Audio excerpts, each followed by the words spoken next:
We continue to follow breaking news out of Vaughan. A massive fire has destroyed several homes under construction in the Pine Valley Drive and Teston Road area. Let's go live to CP24's Scott Hurst, who's at the scene, and we just got an update from fire officials. What are they saying? Jamie, this fire was massive, and as you can see behind me, it's still smoldering. They're still pouring water on it. Here's what it looks like now before we get to the chopper video to show you how big these flames actually were, but you can still see the smoke billowing throughout the air, and that's part of the problem is because you can see it wafting around, is that it's so windy out here.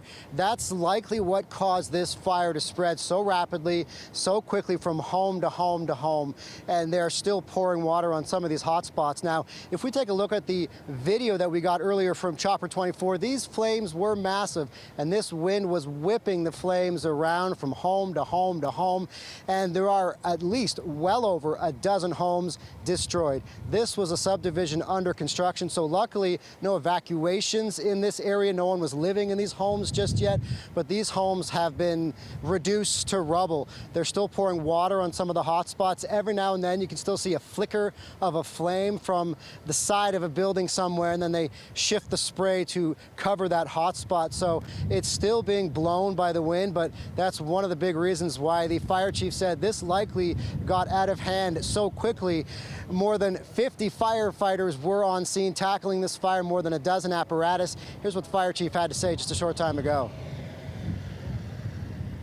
Crews en route reported heavy smoke in the area. It was upgraded immediately to a second alarm. Once the crews arrived on scene, they determined we had 3 buildings on the west end of this site on fire.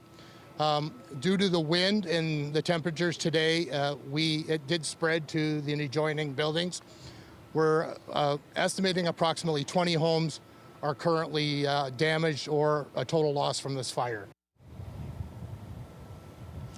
And Jamie, we also did learn that 2 firefighters suffered minor injuries. One was transported to hospital to be checked out, but as I mentioned, luckily no one was living in these homes at the time, so luckily evacuations didn't have to happen, and there are no reports of any other injuries besides those 2 firefighters. But this really was a massive fire and a massive attack to get these flames under control. We'll send it back to you. We appreciate that update. Thanks, Scott.